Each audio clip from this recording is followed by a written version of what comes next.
অসুস্থতার কারণে কয়েকদিন আমার নবী তাহাজ্জুদ পড়তে পারলেন না। জিবরাইল আমিন নবীর কাছে ওহী নিয়ে আসে না। এইদিকে নবী যখন দাওয়াতের কাজে যান, মক্কার কাফিরেরা আবু লাহাবের স্ত্রী উম্মে জামিলা মেয়ে লোকটা যায় অপপ্রচার করে, মুহাম্মদের কথা মানিস না, মুহাম্মদ যে আল্লাহর কথা বলে, মুহাম্মদের আল্লাহর সাথে মুহাম্মদের সম্পর্ক ভালো না, মুহাম্মদের আল্লাহ মুহাম্মদের তালাক দিছে, এখন আর দেখতে পারে না, মুহাম্মদের আল্লাহ তার উপরে অসন্তুষ্ট হয়ে গেছে। একটু চিল্লিয়ে বলেন না নাউযুবিল্লাহ। এই জাতীয় কথা কইলে নবী কষ্ট পাইব নিও? জোরে কোন, কষ্ট পাইতো না? কষ্ট পাইব। তো নবী কান্দে, আর আমার আল্লাহ কসম খায়া বলেন, কি কইরা? কসম কইরা কয়, আমার আল্লাহ কসম করে বলেন, ওয়াদ-দুহা ওয়াল-লাইলি ইযা সাজা, উজ্জ্বল দিবসের কসম। সূর্য ঠিক গাছের উপরে ওঠার পর থেকে ঠিক হওয়া পর্যন্ত এই সময়টাকে বলা দোহা, এই উজ্জ্বল দিনের কসম। ওয়াল-লাইলি ইযা সাজা, রাতটার কসম, রাত্র যখন গভীর হয়, শেষ রাত তাহাজ্জুদের সময়ের কসম। মা ওয়াদ্দাআকা রাব্বুকা ওয়া মা ক্বালা,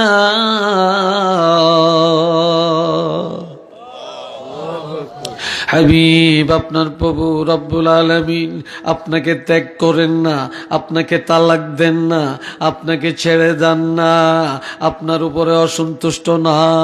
আমি আল্লাহ আপনার কাছে আসি, আপনি যেখানে আমি আল্লাহ সেখানে, আমি আল্লাহ আসি যেখানে আপনি আছেন সেখানে, আর সব সময় আমি আল্লাহ আপনার উপরে রাজি খুশি আছি।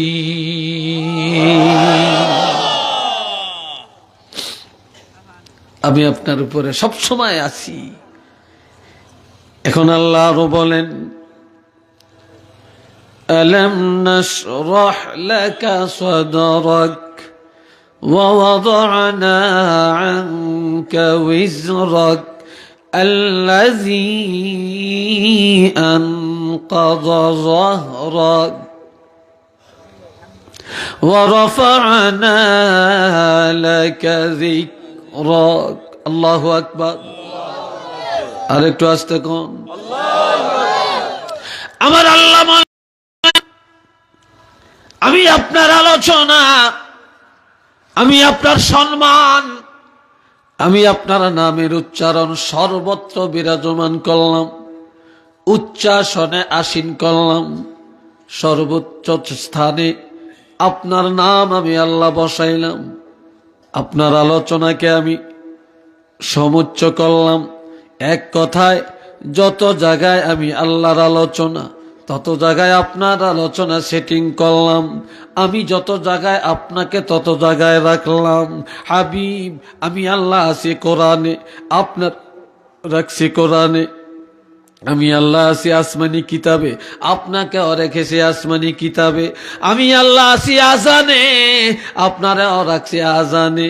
আমি আল্লাহ আছি একামতে, আপনারাও রাখছি একামতে। আমি আল্লাহ আছি জানাজায়, আপনারাও রাখছি জানাজায়। আমি আল্লাহ আছি ঈদের নামাজে, আপনারাও রেখেছি ঈদের নামাজে। আমি আল্লাহ আছি কবরে, আপনারাও রাখছি কবরে। আমি আল্লাহ হাসরে, আপনারাও রাখছি হাসরে। আমি আল্লাহ আরশে আজিমে, আপনারাও আনছি আমার আরশে আজিমে। আপনি কেন মন কষ্ট নিবেন? আমি আল্লাহ যত জায়গায় আপনার ইজ্জত বাড়িয়ে দিলাম তত জায়গা।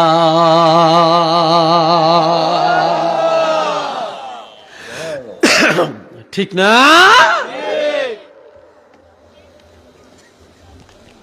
আল্লাহ এরপরে আসেন বাবাজিরা রে আমার, আমার আল্লাহ বলেন আতিউল্লাহ তোমরা আল্লাহকে মানো, ওয়া আতিউর রাসূল, রাসূলের মানো, ওয়া উলিল আমরি মিনকুম, তোমাদের মধ্যে যারা ওলি আল্লাহ তাদেরকেও মানো। এই যুগে কয় ওলি আল্লাহ কিসের? পিসা বাবার কি, মুরিদ আবার কি, পীর মুরিদে সেরেক। নাউজুবিল্লাহ বলতেন না? আর একটু জোরে বলেন না? আমার ভাইয়েরা, আল্লাহ নবী মানে যারা, আল্লাহ মানে তারা, ওলি মানে যারা, নবীও মানে তারা। ওলি আল্লাহ যারা মানে না, তারা নবীও মানে না, তারা আল্লাহও মানে না। কথা ঠিক কিনা বলেন?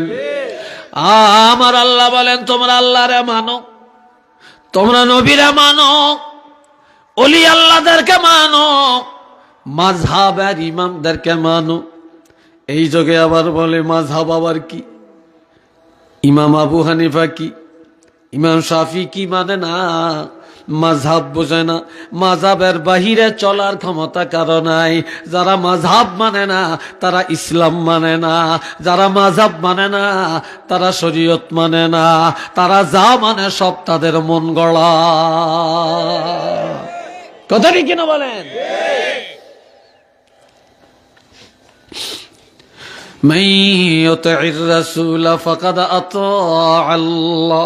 যারা রাসূল মানে তারাই আল্লাহ মানে, রাসূল মানে যারা আল্লাহকে মানে তারা। কন্যা কন্যা, রাসূল মানে যারা আল্লাহ মানে তারা। এই জন্য আমার নবী বলেন, ক্বালা রাসূলুল্লাহি সাল্লাল্লাহু আলাইহি ওয়াসাল্লাম, কুল্লু উম্মতি ইয়াদখুলুনাল জান্নাহ, আমার উম্মতরা সব জান্নাতে যাবে, ইল্লা মান আবা, তবে আমাকে যারা মানে না, যারা অস্বীকার করছে তারা জান্নাতে যাবে না। ডাইরেক্ট ডাইরেক্ট আমার উম্মতরা সব জান্নাতে যাবে, কিন্তু যারা আমাকে অস্বীকার করে তারা জান্নাতের গ্রাণ পাবে না, পাবে না। সাহাবায়ে কেরামের পক্ষ থেকে প্রশ্ন করা হলো, ইয়া রাসূলুল্লাহ, কিলা মান আবা, অস্বীকারী কারা?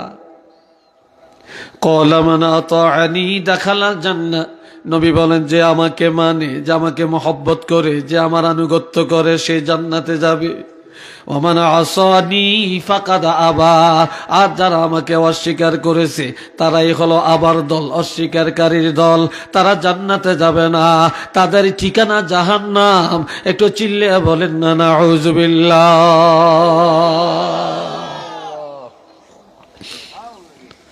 وقال رسول الله صلى الله عليه وسلم, মান তারাকা সুন্নতি ফালাইসা মিন্নি, কয় যে আমার সুন্নতকে, আমার আদর্শকে অমান্য করে সে আমার উম্মত না।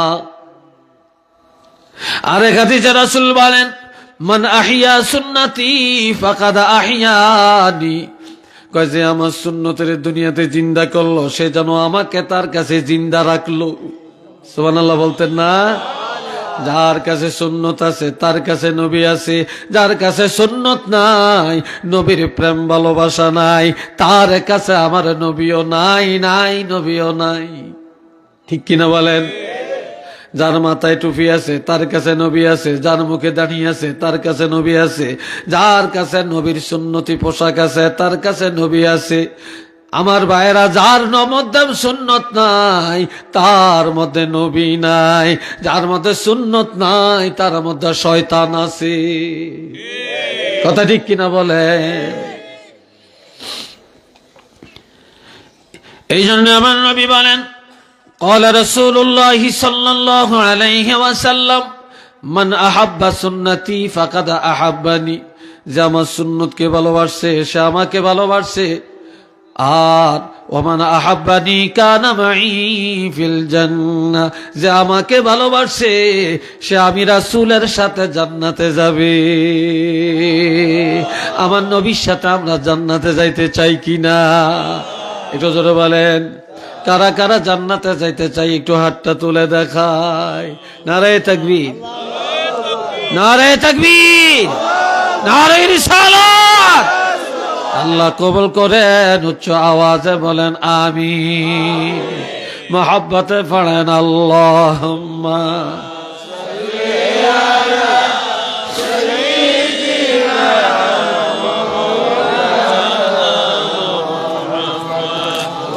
وعلى آله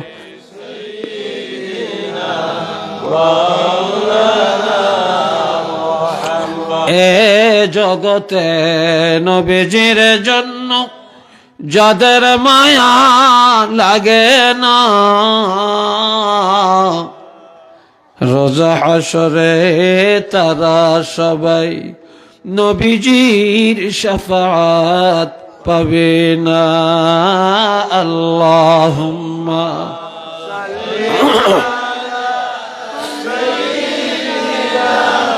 মাওলানা মুহাম্মদ ওয়া আলা আলি সাইয়্যিদিনা।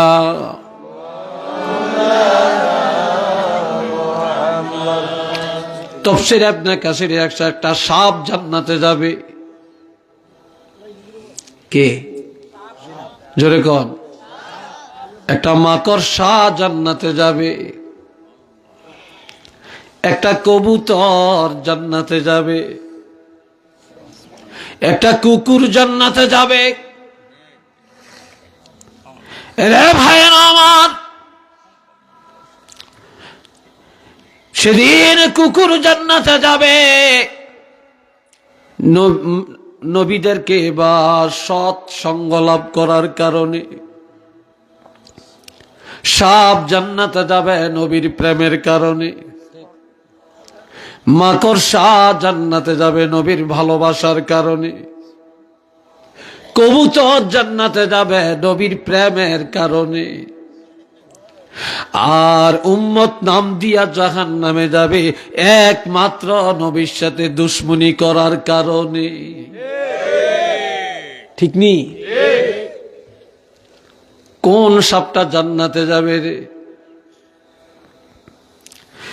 আল্লাহর হাবিব রাহমাতুল্লিল আলামিনের দাদা যখন ইন্তেকাল করেন, দাদার ইন্তেকালের পর এর আগে মা হারাইলেন, বাপ হারাইলেন, চাচা হারাইলেন। দাদার ইন্তেকালের পর 8 বছরের নবী দৌড়াইয়া দৌড়াইয়া পিছে পিছে যায়, চোখের পানি ছেড়ে ছেড়ে কাঁদে। নরম পাও মোবারক গরমে পায়ে পশকা ফুটে যায়।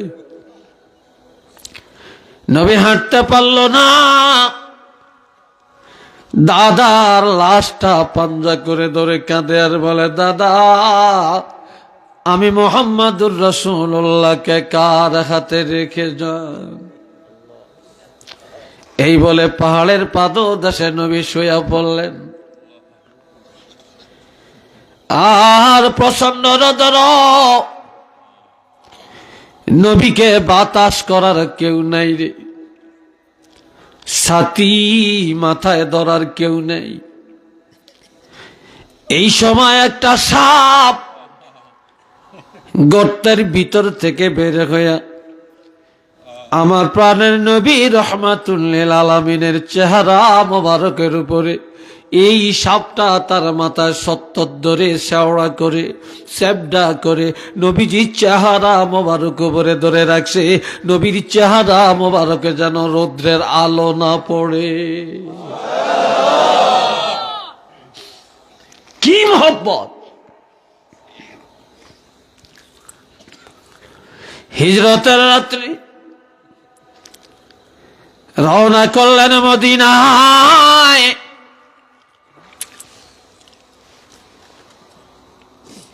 গারে সোরের মধ্যে গিয়া নবী আশ্রয় নিলেন। সিদ্দিক আকবর নবীকে এত ভালোবাসলেন, ইয়া রাসূল আল্লাহ আপনি আগে যাবেন না আমি আগে যাই। গর্তের ভিতরে সাপ থাকতে পারে, আমি আবু বকরের জীবদ্দশায় যদি আপনাকে সাপে দংশন করে আল্লাহর কাছে আমি কি জবাব দিব? সিদ্দিক আকবর গর্তে ঢুকে পড়লেন, আমার নবীও গর্তে ঢুকলেন। নবীজি সিদ্দিক আকবর রাদিয়াল্লাহু উরুর উপরে, রানের উপরে মাথা মোবারক রেখে ঘুমায়। এই সময় নজর করে দেখে গর্তের ভিতরে সাপের গাঁড়া, আর আমার নবীকে সাপে দংশন করবে এই মনের অভিপ্রায় সিদ্দিক আকবরের গায়ের জামা চাদরটা ছিঁড়ে ছিঁড়ে গর্তের মুখগুলো মেরে দেয়। এবার নেকড়া শেষ হয়ে যায়, একটা গর্ত এখনো বাকি। ওই গর্তের মুখে হযরত আবু বকর পায়ের গোড়ালি দিয়া ওই গর্তটা মেরে দেয়। আর ওই গর্তের ভিতরে ছিল সাপ। সিদ্দিক আকবরকে একটা নয়, দুইটা নয়, 90টা কামড় দিয়েছে। কয়টা? আরো আসতে কন। 90টা কামড় দেওয়ার পরে পাও সরায় না, পুরা শরীরে কালো, বিবর্ণ, বিষাক্ত। সিদ্দিক আকবর ব্যথায় যন্ত্রণায় অস্থির হইয়া কাঁদে। আর আমার নবীজির ঘুম ভেঙে যায় রে। নজর করে দেখে আবু বকর চোখের পানি ফেলে ফেলে কান্দে, চেহারাটা কালো, পুরা বডি কালো। আবু বকর, ও আবু বকর, তোমাকে এমন দেখাচ্ছে কেন রে? সিদ্দিক আকবর বলে, ইয়া রাসূলুল্লাহ, বিষাক্ত সাপের গাঁড়া আপনাকে দংশন করবে। আমার জীবদ্দশায় আমি এটা কিভাবে মেনে নিব গো? ও নবী, আমার জীবন চলে যাইতে পারে, আমার জীবনের মায়া নাই। আমি আমার জীবনের চেয়েও তো বেশি মায়া আপনাকে করি। লা ইউমিনু আহাদুকুম হাত্তা আকুনা আহাব্বা ইলাইহি মিন ওয়ালিদিহি ওয়া ওয়ালাদিহি ওয়ান নাসি আজমাইন। হযরত আনাস রাদিয়াল্লাহু থেকে হাদিস, হাদিসটা বুখারী মুসলিমের হাদিস। আল্লাহর হাবিব ইরশাদ করেন, তোমাদের মধ্যে কেউ ঈমানদার হতে পারবে না, পারবে না, পারবে না যতক্ষণ পর্যন্ত আমি রাসূলুল্লাহ তার পিতামাতা, সন্তানাদি, টাকা পয়সা, ধন দৌলত, দুনিয়ার সব কিছু থেকে আমি বেশি প্রিয় না হব, বেশি মহব্বত আমাকে না করবে, ততক্ষণ পর্যন্ত ঈমানদার হতে পারবে না। তাহলে ঈমানদার হওয়ার জন্য শর্ত হলো আমার নবীর ভালোবাসা। একটু চিল্লিয়ে বলেন না সুবহানাল্লাহ।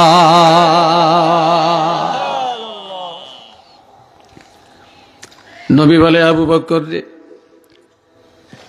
তোমার কোন পায়ের মধ্যে সাপের দংশন করেছে? পাওটা সরে আনো, পাওটা সরাও। যখন পাওটা সরালো, আমার প্রাণের নবীজি শাহাদাত অঙ্গুলি মুবারকের মাথা দিয়ে নবীজির জিহ্বা মুবারকের মাথা থেকে একটু লালা লাগায়া সাথে সাথে সিদ্দিক আকবরকে পায়ের যেখানে সাপে দংশন করে ওই জায়গার মধ্যে যখন আমার নবীর লালা মোবারক লাগিয়া দেয়, সাথে সাথে সাপের বিষ দূর হইয়া যায়। হযরত আবু বকর সিদ্দিক সুস্থ হইয়া যায়। এই জন্য মাদারিজুন নবুওয়াত কিতাবের মধ্যে আছে, আমার নবীর জীবনের সবকিছু মুআজিজা, নবীর নজরে মুআজিজা, নবীর কথার মধ্যে মুআজিজা, নবীর কান মোবারকে মুআজিজা, নবীর ঘাম মোবারকে মুআজিজা, নবীর থুতু মোবারকে মুআজিজা, নবীর লালা মোবারক মুআজিজা, নবীর পশম মোবারকে মুআজিজা, নবীর দাড়ি মোবারক মুআজিজা, নবীর চুল মোবারক মুআজিজা, নবীর হাত মোবারক মুআজিজা, নবীর অঙ্গুলি মোবারকে মুআজিজা। আমার নবীর ঘুম একটা মুআজিজা, নবীর পায়খানা মোবারক, পেশাব মোবারক মুআজিজা, নবীর থুতুর মধ্যে মুআজিজা, নবীর বিবাহ একটা মুআজিজা, নবীর রাজনীতি একটা মুআজিজা, আমার নবীর পুরাটা জিন্দিগি আর পুরাটা বডির মধ্যে হলো মুআজিজা আর মুআজিজা। একটু চিল্লিয়ে বলেন না মারহাবা।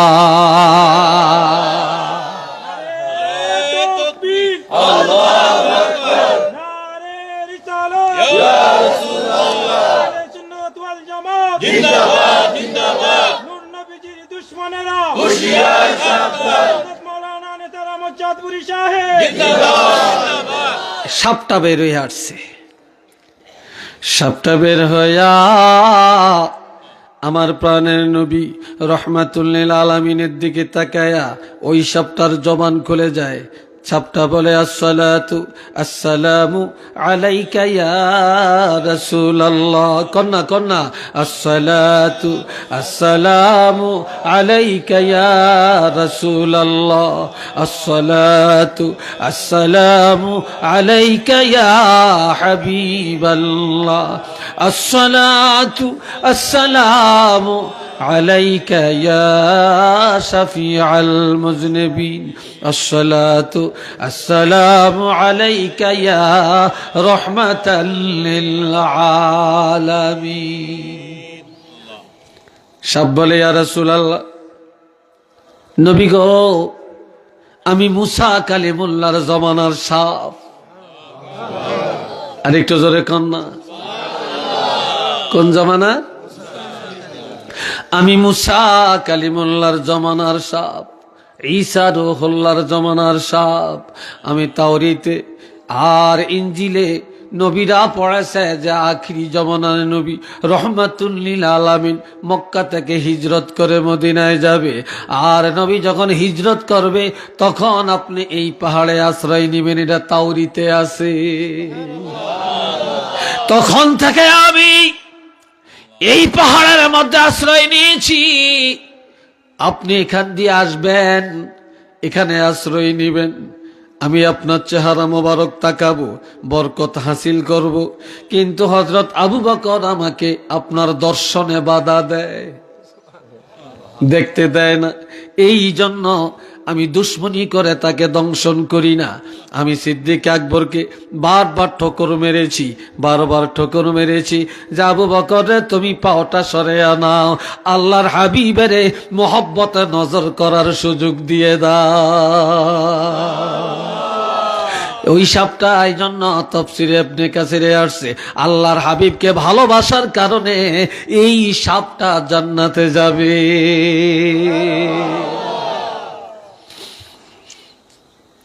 সাপ হইয়া জান্নাতে যাইব। আর আমরা নবীর উম্মত হইয়া যদি জান্নাতে যাইতে না পারি নবীর প্রেম ভালোবাসা দিয়া, তাহলে আমাদের মতো পোড়া কপাল আর আছে?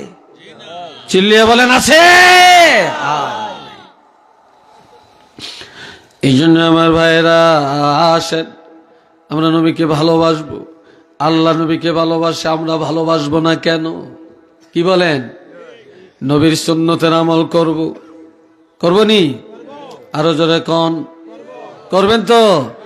নবীর সুন্নতের আমল করব, সুন্নত মোতাবেক জীবন গঠন করব। আল্লাহ তৌফিক দেন, সবাই বলেন আমিন। আসেন এবার নবীর প্রেমে মায়া ভরা মন দিয়ে দাঁড়াইয়া সালাম দেই, ইয়া নবী।